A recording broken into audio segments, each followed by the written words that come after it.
Hi everyone, I am Rishabh. This is Stock Market Education, your go-to destination for the share market news and views.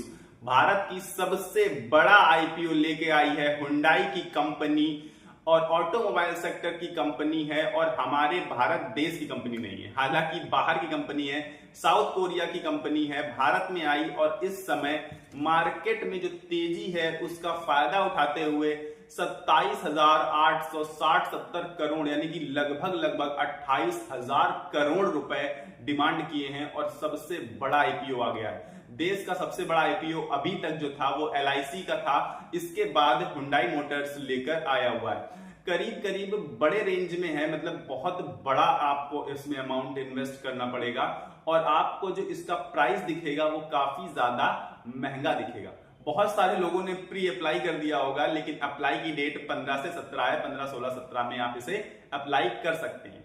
अब इसमें आपको टूट नहीं पड़ना है। आप क्या इसमें पॉजिटिव्स हैं, क्या इसमें निगेटिव्स हैं, इन सब चीजों के बारे में डिस्कस करेंगे और आपको क्या अप्लाई करना चाहिए या नहीं करना चाहिए, क्या आपको इसमें जो जीएमपी है वो मिलेगा या नहीं मिलेगा, मतलब लिस्टिंग में आपको क्या फायदा हो जाएगा, क्या आपका पैसा डबल हो जाएगा, इन सब बारे में बात कर लेते हैं। तो चलिए शुरू करते हैं। हुंडई जो कंपनी है वो साउथ कोरिया की कंपनी है। भारत देश में कब आई? 1996 में।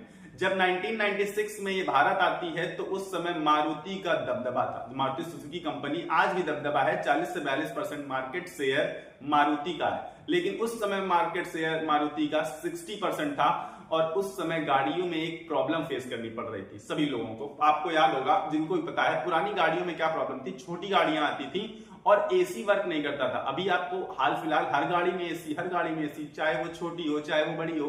पर पहले के लोग एसी गाड़ियां भी नहीं लेते थे, सस्ती मिल जाती थी कुछ और जो एसी वाली गाड़ियां थी उनमें भी एसी सही से वर्क नहीं करता था ज्यादा गर्मी में।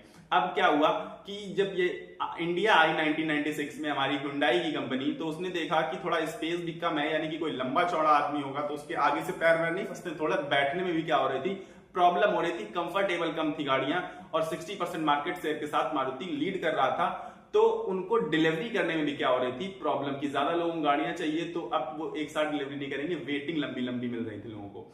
तो जब हुंडई ने कदम रखा तो इस अपॉर्चुनिटी का क्या उठाया फायदा और इसके बाद इन्होंने एक गाड़ी लॉन्च करी जिसमें से थोड़ा सा बेहतर स्पेस दिया और वो गाड़ी बहुत ज्यादा बिकी, सुपर डुपर हिट हो गई।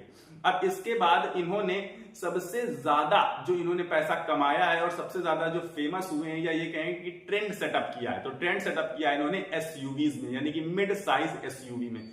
सब लोगों को पता है कि स्कॉर्पियो या फिर महिंद्रा की बहुत सारी गाड़ियां ऐसी आती हैं, तो बड़ी गाड़ियां आती हैं जो 7 सीटर्स होती हैं, लेकिन इन्होंने थोड़ा सा स्मॉल साइज एसयूवी से और लार्ज साइज एसयूवी से मिड साइज में एसयूवी जब गाड़ी निकाली क्रेटा, उसके बाद से इनकी कमाई का लेवल बहुत ज्यादा बढ़ गया, क्योंकि इनका जो मेजर हिस्सा है कमाई का, सबसे बड़ा अहम हिस्सा 60% वो मिड साइज एसयूवी की ही सेलिंग से आता है। इसका मतलब इसमें एक निगेटिव पॉइंट ये बन जाएगा कि अगर एसयूवीज इनकी बिकना बंद हो जाए तो 60% इनका रेवेन्यू जनरेट होना बंद हो जाएगा, यानी कि मेन इनका कमाई का हिस्सा एसयूवी से है। अब जब ये कंपनी भारत आई तो इसने इतना काम किया। अब ये हमसे चाहते क्या है, अभी फिलहाल के लिए क्या है, अब इसमें जो चीजें पॉजिटिव्स हैं और जो निगेटिव्स हैं, कि अभी भी ये भारत में क्या है, नंबर 2 पर कंपनी है ऑटोमोबाइल सेक्टर की, यानी कि मारुति सुजुकी के बाद लीडर कंपनी है करीब 14% के साथ 14% मार्केट शेयर किसके पास है, हुंडई के पास है। और यानी कि 100 लोगों में से 14 लोग क्या ले रहे हैं, हुंडई की गाड़ियां खरीद रहे हैं। अब हुंडई के पास 14% मार्केट शेयर अभी से है, मतलब ये, लेकिन सेकंड लार्जेस्ट कब से है कंपनी, करीब 15 से 20 सालों से नंबर 2 की पोजीशन इसने रिटेन करके रखी हुई है, कि मारुति के बाद नंबर 2 पर हुंडई की गाड़ियां बिक रही हैं 2006 से। अब 2006-2008 से करीब नंबर 2 पर है। इसका मतलब रनर अप पे है, फर्स्ट नहीं आ पा रही है। बीट करना वैसे भी, क्योंकि मार्जिन क्या है, बहुत बड़ा है, बीट करना मुश्किल है, लेकिन नंबर 2 की पोजीशन रख पा रही है, तो मतलब कंपनी में दम है। अब कंपनी का सिर्फ और सिर्फ ये काम नहीं है कि गाड़ियां बना के हमें बेचना, कंपनी का एक और काम है जो इनके पॉजिटिव्स में आता है। वो काम ये है कि ये हमारे भारत देश में मैन्युफैक्चरिंग करके दूसरे देशों में गाड़ियां क्या करती हैं, एक्सपोर्ट करते हैं, यानी कि बाहर भी ले जाते हैं और दूसरे देशों में बेचते हैं। अब 1800 से 1900 के रेंज में ये आईपीओ आपको मिलेगा। इस रेंज में आप अप्लाई कर सकते हैं। एक लॉट में 7 शेयर है, 7 शेयर्स हैं और करीब करीब 13,720 रुपए आप मिनिमम अमाउंट इन्वेस्ट कर सकते हैं। मैक्सिमम अमाउंट रिटेल कैटेगरी में 2 लाख का कर सकते हैं और दूसरी कैटेगरीज में आप जाएंगे तो 5 लाख तक का कर सकते हैं। अब रिटेलर्स सबसे ज्यादा उत्सुक हो जाते हैं आईपीओ आने के बाद और इतना ज्यादा ओवर सब्सक्राइब कर देते हैं इस आईपीओ को। इस आईपीओ का मतलब है ज्यादातर मेजॉरिटी ऑफ द आईपीओ को कि भाई 1 गुना मांगेंगे वो तो आप उन्हें 10-20 गुना ज्यादा सब्सक्रिप्शन दे देते हैं। लेकिन ये आईपीओ थोड़ा सा बड़ा आईपीओ है क्योंकि 28,000 करोड़ रुपए का आईपीओ है और उसमें से 35% रिटेल कैटेगरी के लिए क्या किया गया है, सुनिश्चित किया गया है कि 35% रिटेलर्स को मिलेंगे। और बड़ा आईपीओ आने से एक फायदा और एक नुकसान भी होता है कि एक फायदा यह है कि ज्यादातर लोगों को क्या मिल जाता है, अलॉटमेंट मिल जाता है क्योंकि बड़ा आईपीओ था तो ज्यादा नंबर्स ऑफ अलॉटमेंट दिए जाते हैं। दूसरा क्या है, नुकसान क्या है यहाँ पर, नुकसान ये है कि जब ज्यादा लोगों को मिल रहा है और अगर मार्केट में वो उसकी लिस्टिंग सही सॉर्ट नहीं हुई और तो ज्यादा लोगों को लॉस का भी सामना करना पड़ता है। अब इसके जो 2-3 निगेटिव पॉइंट्स हैं, वैसे तो सारे पॉजिटिव्स ही लगेंगे आपको, अच्छे खासे पॉइंट्स हैं क्योंकि बहुत समय से भारत देश में तो कोई टुटपुंजिया कंपनी नहीं है कि पैसा लेके आपका भागी जा रही है। लेकिन कुछ निगेटिव्स हैं, उनके बारे में डिस्कस करेंगे। डिस्कस ये करेंगे कि ये जो साउथ कोरियन कंपनी है और ये पूरा का पूरा अलॉटमेंट यानी कि 28,000 करोड़ रुपए ये ओएफएस है। ओएफएस मतलब ऑफर फॉर सेल, यानी कि साउथ कोरिया की जो कंपनी है जो इंडिया में जितना भी उसका मार्केट शेयर है वो उसको सेल कर रहे हैं और उससे 28,000 करोड़ रुपए जमा कर रहे हैं और इसको वापस कंपनी में नहीं लग रहा है, अभी फिलहाल के लिए तो नहीं लग रहा है। और ये पूरा का पूरा पैसा जाएगा बाहर देश के यानी कि साउथ कोरिया के इन्वेस्टर्स की जेब में। अब उन्होंने अपने शेयर्स यहां पर सेल किए हैं क्योंकि अभी मार्केट में काफी बड़ा क्या मिल रहा है, उन्हें प्रॉफिट मिलता हुआ दिख रहा है। अब कितने पीई पर, करीब करीब 26 के पीई पर इन्होंने लिस्ट की है कंपनी, जो कि मुझे लगता है कि थोड़ा सा ओवर वैल्यूड है, मतलब महंगा लाए। और जब जब महंगा शेयर आया है तो हमने मार्केट का इतिहास उठा के देखा है कि क्या हुआ है, एलआईसी के साथ क्या हुआ, पेटीएम के साथ क्या हुआ। बड़े जब आते हैं आईपीओ तो ज्यादातर वहां पर निगेटिविटी फैल जाती है। निगेटिविटी फैल क्या जाती है और क्यों फैल जाती है, जब मार्केट में इतना बड़ा पैसा आएगा, मान लीजिए 28,000 करोड़ रुपए मार्केट में लगाना है लोगों को, इसी अलॉटमेंट में आईपीओ में करना है अप्लाई, तो करेंगे क्या, ज्यादातर लोग अपने पुराने वाले शेयर्स में सेलिंग कर देते हैं, पुराने वाले शेयर्स में सेल करेंगे, तब जाके पैसा जमा करेंगे और लगा देंगे पैसा इस आईपीओ में।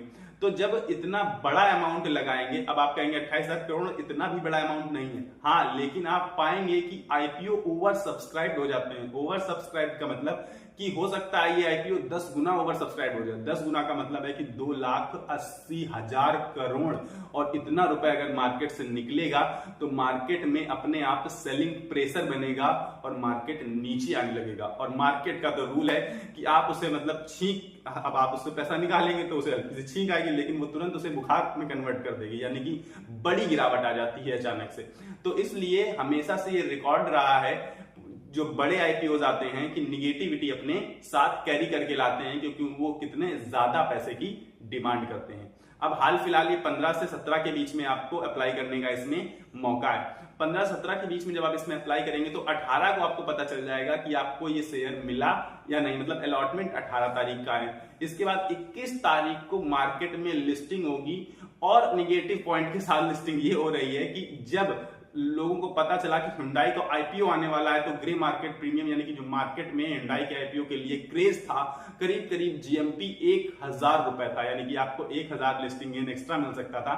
लेकिन जब इन्हें पता चला कि ये 1800 से 1900 की रेंज में ला रहे हैं अपना आईपीओ का प्राइस, तो वो जीएमपी घट के 370 हो गया, और 370 के बाद कुछ ही दिन में 2-3 दिन में 170 रह गया, यानी कि 50% जीएमपी तो वहां से घट गया, और उसके ऊपर तो कितना घटा ये तो कहा नहीं जा सकता, यानी कि 3 गुना से भी कम हो गया। अब इतना ज्यादा जीएमपी में इंपैक्ट पड़ने का मतलब है कि अब इसके लिए मार्केट में इतना भी ज्यादा ओवर हाइप्ड नहीं है, यानी कि सब लोग नहीं चाह रहे हैं कि नहीं हमें भाई इसमें अप्लाई करना है, हमें चाहिए हुंडई का आईपीओ। क्यों, उसका भी रीजन है, आप चाहें तो बाद में भी इसको ले सकते हैं, इतना खास बड़ा इफेक्ट नहीं पड़ेगा, और हो सकता है कि आपको जो अप्लाई प्राइस है आईपीओ का उससे भी सस्ते दामों में मिल जाए, क्योंकि निगेटिव लिस्टिंग के भी चांसेस हैं, और या फिर लिस्टिंग के बाद गिरने के भी चांसेस बने हुए हैं इसमें। तो आपको हो सकता है 1600-1500 में भी मिल जाए, जहां पर एक अच्छा प्राइस है।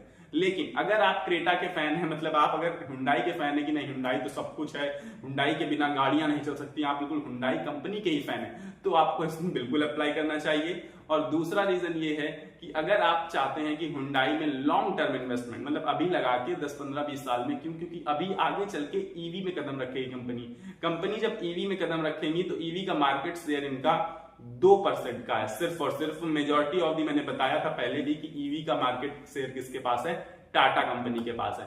तो ईवी में अगर ये सक्सेसफुल नहीं हुए तो इनको काफी भारी लॉस का सामना करना पड़ सकता है, क्योंकि उसके लिए अलग से पूरी मशीनें, अलग से पूरा प्लांट लगाना पड़ता है ईवी का, जिसमें भारी खर्चा आता है। अब एक पॉजिटिव न्यूज भी है कि कंपनी ने कहा है कि आगे आने वाले 8 सालों में 32,000 करोड़ का इन्वेस्टमेंट करेगी कंपनी हमारे इंडिया हुंडई में। ऑलरेडी ये लोग 40,000 करोड़ रुपए इन्वेस्ट कर चुके हैं और आगे आने वाले 8 सालों में 32,000 करोड़ और लगाने की बात कर रहे हैं, यानी कि वो एक इंडिया को बड़ा प्लेयर समझ रहे हैं, इंडिया से अच्छा खासा मुनाफा जनरेट करने की कोशिश कर रहे हैं। तो ये एक पॉजिटिव न्यूज है, यानी कि आपका पैसा अल्टीमेटली क्या आएगा, ये 28,000 करोड़ अभी तो जा रहा है साउथ कोरिया, लेकिन अल्टीमेटली वापस आएगा और यहीं पे इंडिया में ही लगाया जाएगा। तो ये एक अच्छी न्यूज भी है। अब देख लेते हैं भाई कि फिलहाल इसका प्राइस रेंज क्या चल रहा है। प्राइस रेंज है इसका 1865 से 1960 रुपए, जो कि मुझे काफी ज्यादा ओवर वैल्यूड लग रहा है। इस प्राइस पर काफी ओवर वैल्यूड लग रहा है, और अगर आप मेरा ओपिनियन जानना चाहते हैं तो मैं इसमें अप्लाई नहीं कर रहा हूं, और वैसे भी लोगों को अप्लाई करने से इसमें बचना चाहिए अभी के लिए। मार्केट में लिस्ट हो जाए, उसी प्राइस पर लिस्ट हो जाए मान लीजिए, तो आपका पैसा एक तो 7-8 दिन ब्लॉक नहीं रहेगा कि एक हफ्ता आपका पैसा फंसा रहा, और अगर निगेटिव लिस्टिंग हो गई तो और माइनस चला गया, तो ये एक आईपीओ में मूर्खता हो जाएगी यहां पर फिलहाल के लिए। तो इस आईपीओ के बारे में मैंने आपको अच्छे से क्लियर कर दिया होगा, हुंडई कंपनी के बारे में अच्छे से क्लियर कर दिया होगा। सेकंड मार्केट लीडर है, लेकिन आगे आने वाले समय में पिछड़ भी सकती है अगर, क्योंकि आगे आने वाला समय किसका है, इलेक्ट्रिक व्हीकल्स का है। इलेक्ट्रिक व्हीकल्स में ऑलरेडी टाटा ग्रुप लीड कर रहा है, तो अगर इनका इलेक्ट्रिक वाला प्लान सक्सेस नहीं हुआ, हालांकि इन्होंने कहा है कि क्रेटा इलेक्ट्रिक लाने वाले हैं ये लोग, क्रेटा इलेक्ट्रिक लाएंगे तो शायद वो गाड़ी सक्सेस हो जाए, क्योंकि क्रेटा के प्रति हमारे देश में क्रेज ज्यादा है। तो अभी इस वीडियो में फिलहाल के लिए इतना ही, मिलते हैं नेक्स्ट वीडियो में। Thanks for watching this video, have a nice day, आपका दिन शुभ हो, धन्यवाद।